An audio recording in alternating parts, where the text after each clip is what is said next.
adik-adik, hari ini kita kembali belajar di rumah untuk menghindari penyebaran COVID-19. Kali ini kita belajar sains bersama Kak Herman ya.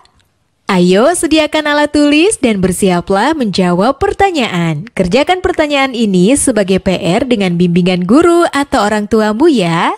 Sekarang mari kita simak pelajaran dari Kak Herman. Aku jalan ya. Ya, Ya, kau mati. giliran tuh ya. Ya. Iya. Ikutan main dong. Lah, caturnya kok nggak berantakan sih?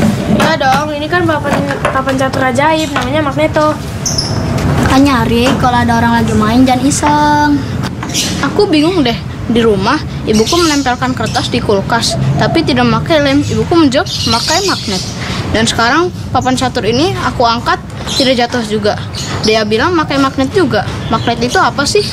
Dan kutub selatan. Jika kutub tidak senama didekatkan, maka akan terjadi gaya saling tarik-menarik. Contohnya, pada catur ini.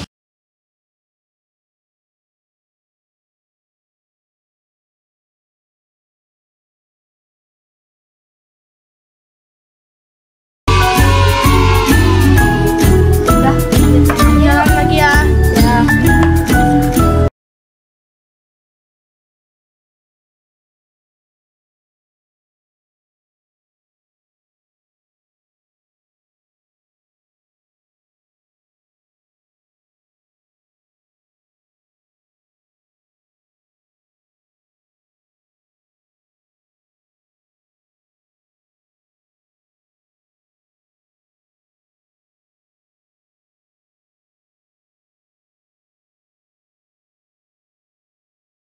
Sebagai magnet elementer alias magnet domain yang memiliki sifat dapat menarik beberapa benda. Tapi ada juga loh benda-benda yang tidak dapat ditarik oleh magnet. Nah, sekarang mari kita perhatikan perbedaan berikut ini. Magnet bisa menarik paku dan klip kertas. Namun, magnet tidak dapat menarik sendok plastik dan ranting. Paku dan klip kertas termasuk benda magnetis, sedangkan sendok plastik termasuk benda non-magnetis. Jadi, apa kesimpulannya? Kesimpulannya adalah, benda magnetis adalah benda-benda yang dapat ditarik oleh magnet, sedangkan benda non-magnetis adalah benda-benda yang tidak dapat ditarik oleh magnet. Jadi begitu sobat. Sobat X-Science, sekarang kita simak apa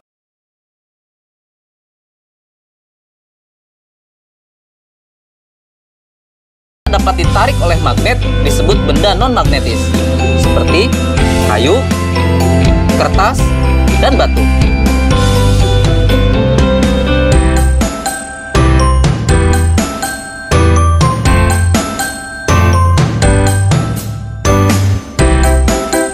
Sifat yang kedua adalah magnet mempunyai dua kutub. Biasanya disebut kutub utara dan kutub selatan. Jika kita mendekatkan kutub-kutub yang senama, maka magnet tersebut akan saling tolak-menolak. Sebaliknya, jika kita mendekatkan kutub-kutub yang tidak senama, maka magnet tersebut akan tarik-menarik. Loh, kok bisa ya Sobat X-Science? Ternyata hal ini terjadi karena arah gaya magnet keluar dari kutub utara masuk ke kutub selatan. Sifat yang ketiga, gaya tarik magnet paling kuat terletak di bagian kutub magnet. Garis medan magnet secara alami berkumpul bersama di ujung magnet. Bagian ujung magnet ini disebut sebagai kutub magnet. Karena garis gaya magnet berkumpul di ujung magnet, gaya tarik paling kuat terletak di bagian kutubnya. Yang terakhir, gaya magnet dapat menembus benda tertentu. Kekuatan gaya tarik magnet ditentukan oleh ketebalan benda yang menjadi penghalang antara magnet dengan benda magnetisnya dan jarak antara magnet dengan benda magnetis tersebut. Bagaimana? Menyenangkan bukan belajar sains? Dengan belajar sains, kita menyadari akan kekuasaan Tuhan Yang Maha Esa yang telah menciptakan magnet lengkap dengan keunikan sifat-sifatnya. Sehingga kita dapat menggunakannya untuk kehidupan.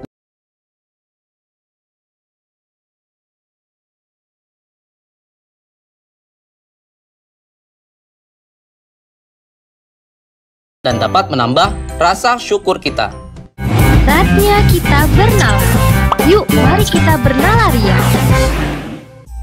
Ada satu magnet batang T, U, dan dua batangan benda yaitu P, Q, dan RS. Dua batang benda P, Q, dan RS didekatkan pada magnet TU. Hasilnya ditunjukkan pada tabel berikut ini.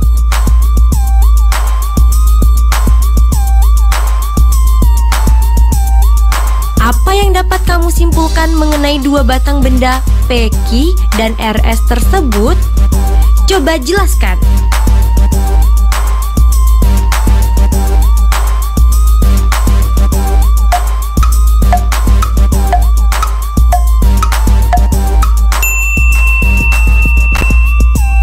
Yuk simak pembahasannya. P, Q adalah magnet, sedangkan RS adalah benda magnetis. P, Q adalah magnet karena ketika ujung P didekatkan dengan ujung T, terjadi saling tarik-menarik. Sementara ketika ujung P didekatkan dengan ujung U, terjadi saling tolak-menolak. Begitupun ketika ujung Q didekatkan dengan ujung T, terjadi saling tolak-menolak. Sementara ketika ujung Q didekatkan dengan ujung U, saling tarik-menarik. RS adalah benda magnetis karena ketika semua ujung batang didekatkan ke ujung magnet TU, terjadi saling tarik-menarik.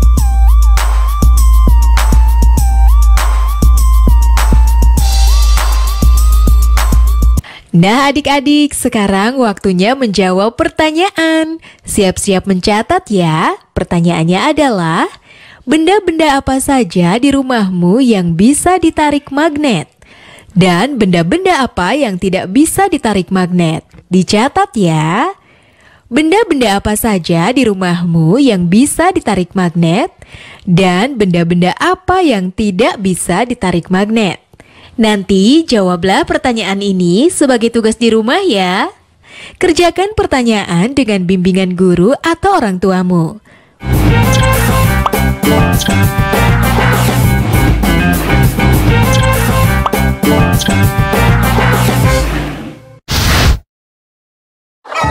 Tak terasa tahun demi tahun telah berlalu. Beban yang berat kini sudah berkurang dan sangat aku syukuri. Bu, Randy besok harus beli buku dan alat tulis yang baru. Iya, tapi sekarang pakai tas yang ini dulu. Bu, sekarang Randy udah bisa beli buku dan tas, Bu. Dengan ini. Tidak ada hal yang paling membanggakan selain melihat anak memiliki semangat tinggi untuk terus bersekolah. Buku adalah sumber pengetahuan.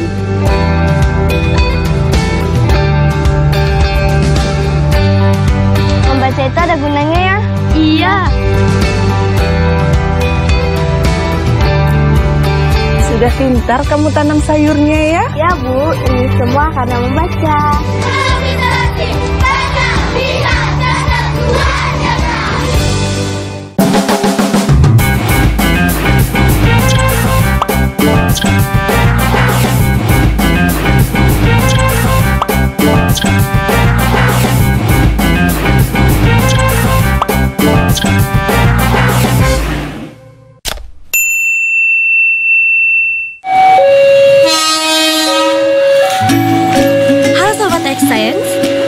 Siapa di sini yang tidak tahu kereta api?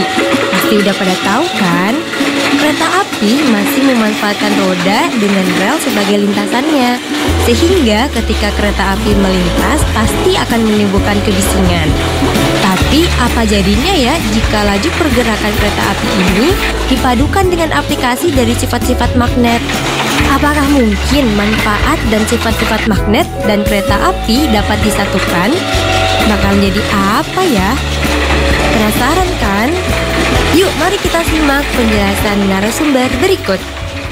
Halo Sobat X-Science, kembali lagi dalam program kesayangan kita, X-Science, Eksplorasi Sains. Sobat X-Science, kalian tahu nggak sih apa itu kereta maglev? Dalam bahasa Indonesia, kereta maglev disebut dengan kereta levitasi magnetik, atau sering juga disebut dengan kereta magnet. Seperti namanya, prinsip dari kereta magnet ini memanfaatkan gaya magnet untuk mengangkat kereta sampai mengambang alias melayang dan tidak menyentuh rel, sehingga gaya gesek dapat dikurangi. Selain itu, kereta ini juga memanfaatkan magnet sebagai kekuatan pendorongnya.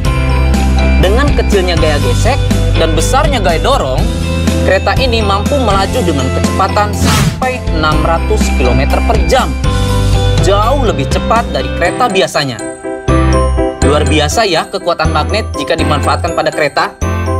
Nah, sekarang bagaimana jika diterapkan pada bidang yang lain ya? Saatnya kita seru-seruan bereksperimen dengan menggunakan magnet, yaitu pensil melayang. Loh, kok bisa pensil melayang? Pasti penasaran bukan? Yuk kita mulai.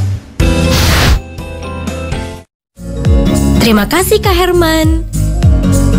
Alat dan bahan yang dibutuhkan pada eksperimen ini adalah sebagai berikut: pensil, magnet berbentuk ring, karet alas. Langkah-langkahnya adalah sebagai berikut. Tempatkan 4 magnet berbentuk ring pada kasar karet. Upayakan kutub yang menghadap ke permukaan senama dengan kutub magnet yang dipasang nantinya pada pensil.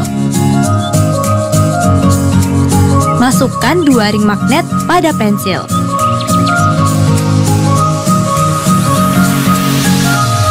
Tempelkan pensil pada sandaran kasur karet. Seketika pensil melayang. Nah, kok bisa sih? Sekarang, mari kita amati yang terjadi. Wah, pensilnya melayang. Seru sekali ya, sobat.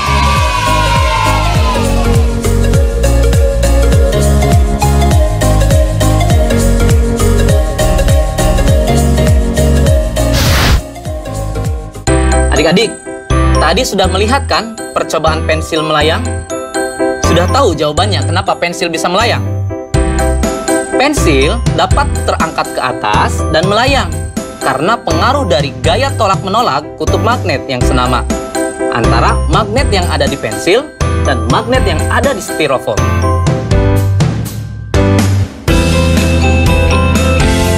Nah, sekarang selamat mencoba di rumah ya. Sampai jumpa di eksplorasi sains berikutnya.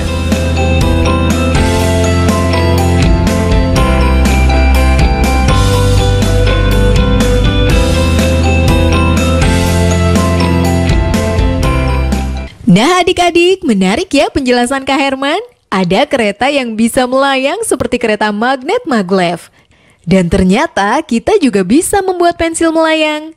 Sekarang waktunya menjawab pertanyaan. Siap-siap mencatat ya.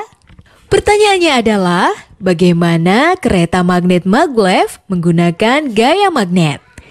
Dicatat ya, bagaimana kereta magnet maglev menggunakan gaya magnet? Nanti jawablah pertanyaan ini sebagai tugas di rumah ya.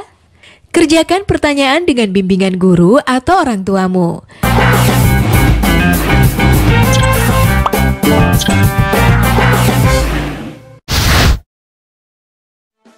Cuci tangan itu penting untuk mencegah datangnya penyakit.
Mudah kan mencuci tangan? Dipersembahkan oleh Corona, Corona, jangan ganggu aku.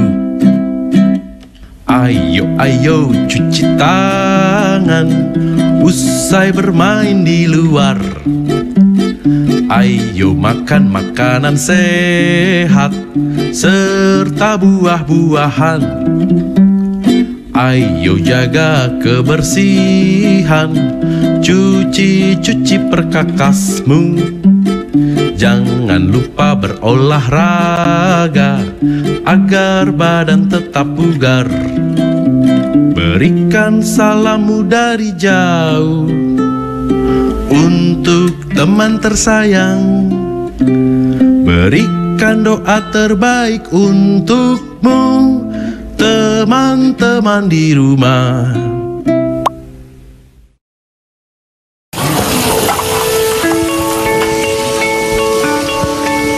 Perilaku hidup bersih dan sehat merupakan cara paling efektif untuk mencegah penularan virus corona.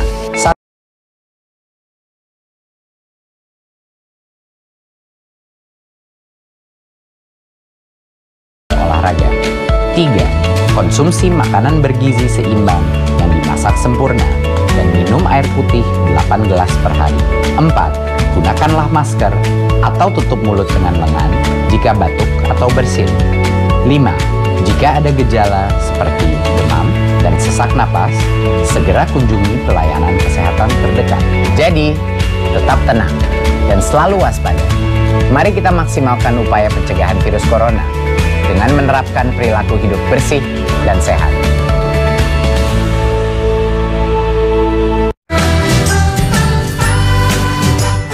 Kementerian Pendidikan dan Kebudayaan terus mendukung pembelajaran jarak jauh dan memajukan budaya Indonesia di masa pandemi corona. Saksikan program Belajar dari Rumah setiap Senin sampai Minggu untuk semua jenjang pendidikan, guru, dan orang tua hanya di TVRI. Marilah kita bersama-sama belajar dari rumah.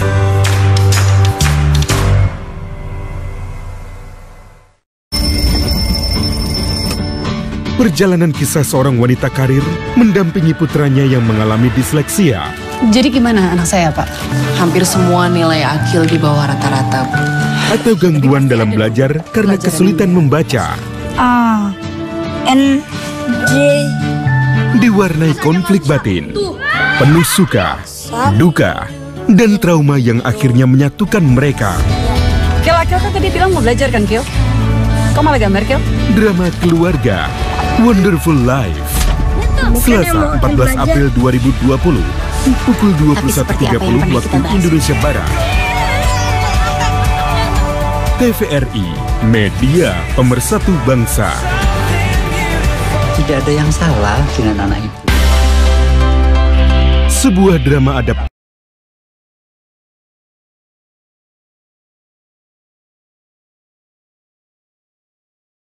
2020, pukul 21.30 waktu Indonesia Barat.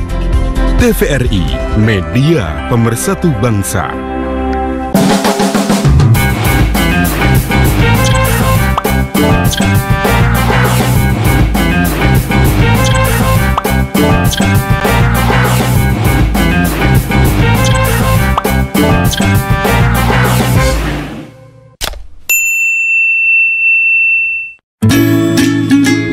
Bagaimana, bisa gak? Bisa dong, caranya kita gabungkan kabel ini ke bohlam. Lalu kita hubungkan ujung kabel yang lain ke bawah baterai.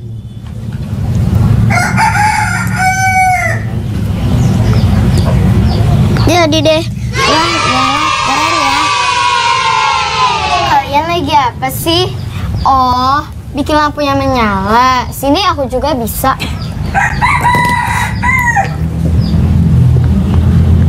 Lihat ya. Simsalabim, menyala.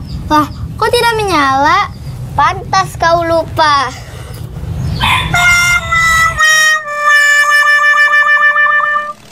Halo Sobat X Science, kembali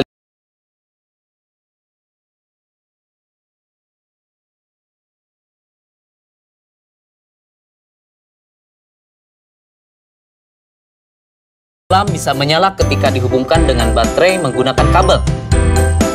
Itu karena ada arus listrik yang mengalir. Nah, arus listrik itu mengalir dari kutub positif ke kutub negatif, atau dari tegangan yang lebih tinggi ke tegangan yang lebih rendah. Bagaimana ya dengan larutan? Bisa tidak menghantarkan listrik? Baik adik-adik, kita buktikan yuk dengan eksperimen. Sobat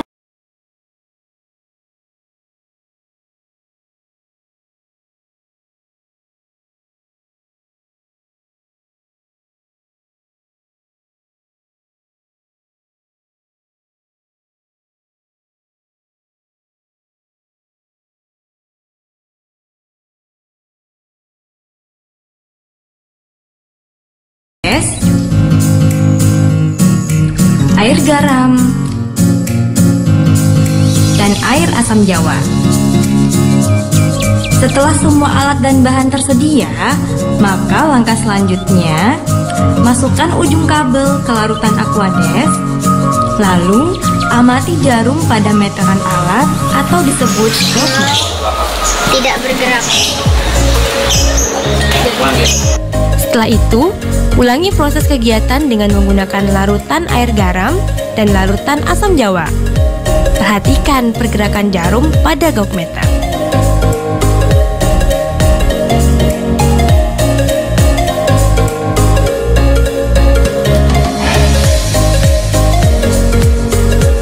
Isilah tabel berikut ini dengan memberi tanda checklist pada kolom yang sesuai.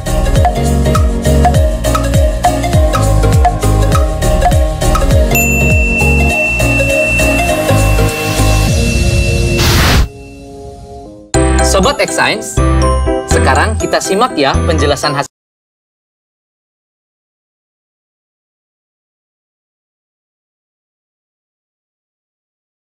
elektrolit.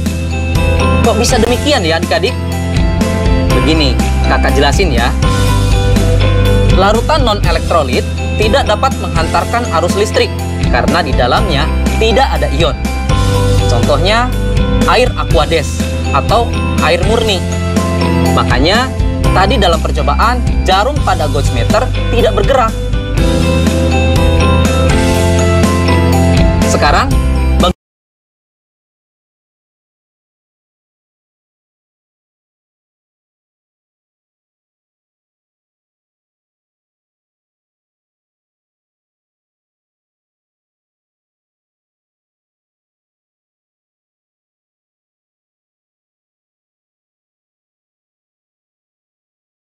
untuk ion positif atau disebut kation dan ion negatif atau disebut anion. Pada saat arus listrik melewati larutan elektrolit, ion-ion dalam larutan menghantarkan arus listrik seperti layaknya dalam kabel. Nah, Sobat X-Science, sekarang kita lihat larutan garam dan larutan Aquades. Jarum pada gauge-meter bergerak pada larutan air garam. Ini menunjukkan kalau air garam dapat menghantarkan arus listrik. Kenapa bisa demikian? Garam atau NaCl ketika larut dalam air, garam tersebut akan terurai menjadi ion-ion, yaitu ion Na+ dan ion Cl-, yang kemudian mereka terurai, berpencar saat di dalam air. Begitu penjelasannya adik-adik. Menyenangkan bukan belajar sains? Nah adik-adik, dari tayangan tadi kita belajar kalau air garam dan air asam jawa bisa mengantarkan arus listrik. Sekarang waktunya menjawab pertanyaan. Siap-siap mencatat ya. Pertanyaannya adalah,